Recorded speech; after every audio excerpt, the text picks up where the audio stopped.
जय भीम दोस्तों, मैं अशोक दास दिल्ली के जंतर मंतर से। ये हमारे पीछे जो बैनर है वो गोरखालैंड की मांग को लेकर लगा हुआ है। ये तमाम लोग गोरखालैंड की मांग को लेकर यहाँ धरने पे बैठे हुए हैं। पार्लियामेंट सेशन शुरू हो चुका है और इनकी मांग है कि इसी संसद सत्र में, शीतकालीन सत्र में गोरखालैंड के ये क्या डिमांड का जो बिल है वो पार्लियामेंट में पास हो। 110 सालों से इनकी मांग है कि इनको एक अलग प्रदेश दिया जाए गोरखालैंड के नाम से। आइए हम इनसे बात करते हैं और इनकी समस्याओं को जानने की कोशिश करते हैं। आपका नाम क्या है?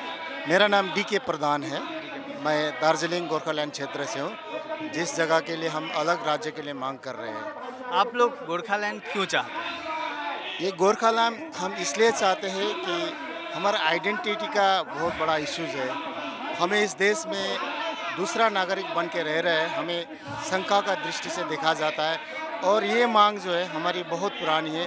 110 वर्ष से हम लोग अलग अलग समय पे मांगते जा रहा है, लेकिन सरकार जो है हमारी मांग को छोटी छोटी व्यवस्था में दे के हमारे गोरखाओं को भावना और हमारा पहचान को कभी मान्यता नहीं दिया है।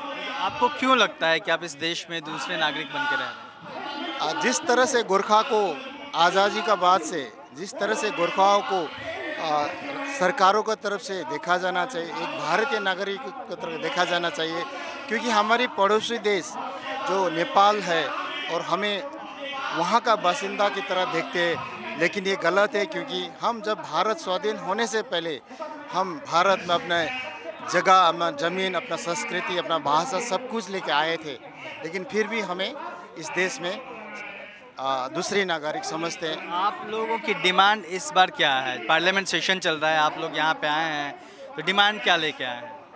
हम लोग सिर्फ चाहते हैं कि हमें हमारे जो क्षेत्र है भारत में, जो नॉर्थ बंगाल में पड़ता है, उस एरिया को गोरखालैंड हमारी भाषा का आधार पे, हमारी संस्कृति का आधार पे हमारा पहचान को बनाए रखने के लिए और इस देश में एक सम्मान नागरिक की तरह जीने के लिए हमें हमने अलग अलग स्तरों में अलग अलग जैसे पूरा विश्व से इस बार सपोर्ट लेके सभी गोरखाओं को इच्छा को मान रखते हुए इस पार्लियामेंट सेशन में हमारी बातें आना चाहिए और गोरखा को सुना जाना चाहिए।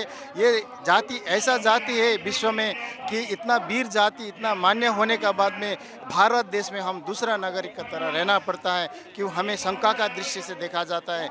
हमें डेवलपमेंट का कोई चिंता नहीं है, हमारा अपना राज्य बनने के बाद डेवलपमेंट हम खुद कर सकते हैं। गोरखा इतना सक्षम है भारत का हर एक क्षेत्र में, चाहे वो सब संविधान बना हो या आज खेल का मैदान में हो या युद्ध का क्षेत्र में हो, भारतवर्ष में हमारा योगदान बहुत है और हमारा आइडेंटिटी, हमारा कल्चर जो है बंगाल से बिल्कुल मिलता नहीं है। इसलिए जिस आधार पे आपने राज्य बनाया था उस आधार पे हम पूरी क्वालिफाई होते हैं, इसलिए हम मांग कर रहे हैं। सरकार क्यों नहीं, देखिए आप लोगों की डिमांड सबसे पुरानी है ना, और उसके बाद तमाम स्टेट बन गए, उत्तराखंड बन गया, झारखंड बन गया, इस तरह के तमाम छोटे छोटे स्टेट बन गए, लेकिन सरकार आप लोगों की जो डिमांड है जो सबसे पुरानी है उसको क्यों नहीं करना चाहती है? देखिए, ये वोट बैंक का राजनीतिक है, लेकिन अब की बार सरकार को ये समझना चाहिए हम पूरी भारत में 1.5 करोड़ है और विभिन्न क्षेत्रों में, और कोई जगह नॉर्थ ईस्ट में तो ऐसा है कि हम कोई राजनीतिक समीकरण भी बदल सकते हैं और हम एक क्षेत्र है जो गोरखालैंड क्षेत्र है वहाँ हम एकत्रित है, एक जगह में ज़्यादा है। और ये ऐसा नहीं है कि आज हम गोरखाओं को भावनाओं का साथ एक राजनीतिक वोट बैंक तक नहीं रह जाता है, हम आगे जाके भी कुछ क्षेत्रों में समीकरण बदल सकते, वो क्षमता गोरखा रखते हैं और गोरखा का योगदान देश को भूलना नहीं चाहिए। चाहे हमारा राष्ट्रीय गान हो जिसमें जो धुन दिया हो गोरखे ने, चाहे आज़ाद हिंद फोर्स में हमारा स्वतंत्र सेनानी का योगदान हो, चाहे हमारी खेल का क्षेत्र में हो, म्यूजिक का क्षेत्र में हो, हर क्षेत्र में गोरखा ने योगदान दिया है। इस योगदान को व्यर्थ जाना नहीं देना चाहिए, सरकार को सुनना चाहिए और इस सत्र में हमारे बारे में चर्चा पार्लियामेंट में जरूर होना चाहिए, ये हम आशा करते हैं। जैसे आपके जो सीनियर हैं उन्होंने बताया कि हमें इसी देश में दूसरे नागरिक की तरह रहना पड़ता है, आप लोग दिल्ली में क्या दिक्कतें फेस करते हो आप लोग इस तरीके से? देखिए, मेन तो दिल्ली में जब हम दिल्ली या फिर गोरखालैंड से बाहर जब आप और देखें, जब भी हम मेट्रो सिटीज़ में जाते हैं, दिल्ली हो, कलकत्ता हो, बेंगलोर हो, मुंबई हो, कहीं पे भी सबसे पहले हमारे को अपनी पहचान देनी पड़ती है। जैसे कि हर किसी को पूछा जाता है कि आप कहाँ से बिलोंग करते हो। लोग हमारी शक्ल देखते ही हमें या तो नेपाल के पूछते हैं या तो मणिपुर के करके संबोधन किया जाता है, लेकिन एक्चुअल हम तो हिंदुस्तान से ही है। दार्जिलिंग से हैं, लेकिन वो पूछते हैं कि दार्जिलिंग कहाँ से, हम बोलते हैं वेस्ट बंगाल के अंदर। तो वो कहते हैं कि बंगाली लोग तो आपके चेहरे से मिलता नहीं है, क्योंकि आप बंगाली तो बिल्कुल नहीं लगते, आप झूठ बोल रहे हो, पक्का भी आप नेपाल से हो या तो चाइना या तो जापान से। इस तरीके से हम लोगों से बर्ताव किया जाता है। एक मेरी घटना है, जब मैं एक आधार कार्ड बनवाने के लिए कभी मैंने अप्लाई किया था, तब मुझे बोला गया था कि आप अपना एरिया का जहाँ से आप बिलोंग करते हैं वहाँ से आप अपना सत्यापित लाइए, यानी कि एक सर्टिफिकेट दीजिए। तो मुझे अपना डोमिसाइल सर्टिफिकेट देना पड़ा था। उससे ये प्रूव होता है कि हमारा जो ब्लॉक ऑफिस है वो उसको रिलेट करता है, और वो हमारे दार्जिलिंग में है। तो वहाँ से मुझे एक सर्टिफिकेट देना पड़ा था, जिसके बिहाफ पे मेरा अपना पहचान कार्ड बना पाया था। अदरवाइज़ वो लोग बोल रहे थे कि जब तक आप अपना, क्योंकि मेरे शक्ल से हमेशा ये लगता है कि मैं दार्जिलिंग से नहीं हूँ, मैं नेपाल से हूँ या तो किसी और देश से। तो उनको यही एक डाउट होता है। तो वही हमारे आइडेंटिटी क्राइसिस यही है कि क्या करते हैं आप यहाँ पे? समझा नहीं करते हैं आप? दिल्ली के अंदर मैं अपना होटल चलाता हूँ, अपना रेस्टोरेंट चलाता हूँ, लेकिन हम लोगों को फिर भी उसी नज़रिए से देखा जाता है कि हम इंडिया के नहीं, हम इंडिया के बाहर के लोग हैं। आप बताएं, आप क्या करते हैं? नाम क्या है आपका? मेरा नाम भूषण थापा है। मैं दिल्ली में रहता हूँ, कोटला में, और मैं ऑफिस में काम करता हूँ, फूड क्लाउड ऑफिस में। आप लोगों को कैसा लगता है उस समय ये सब? उस टाइम बहुत हम इंडिया का होने के बावजूद भी हम लोग को इस तरह का क्वेश्चन जब आता है बहुत दुख लगता है। उस टाइम हम उसको समझा भी नहीं, मतलब समझाने से भी वो लोग को मतलब नहीं समझा सकते कि ये सारे कहानी।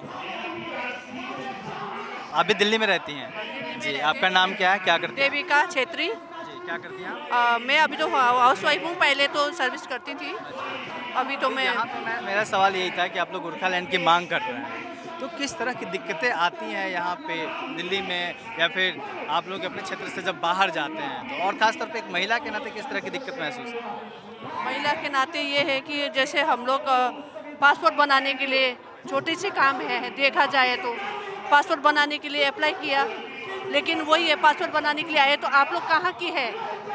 हाँ, नेपाल की है आप लोग, तो आइडेंटिफाइड लिखाओ।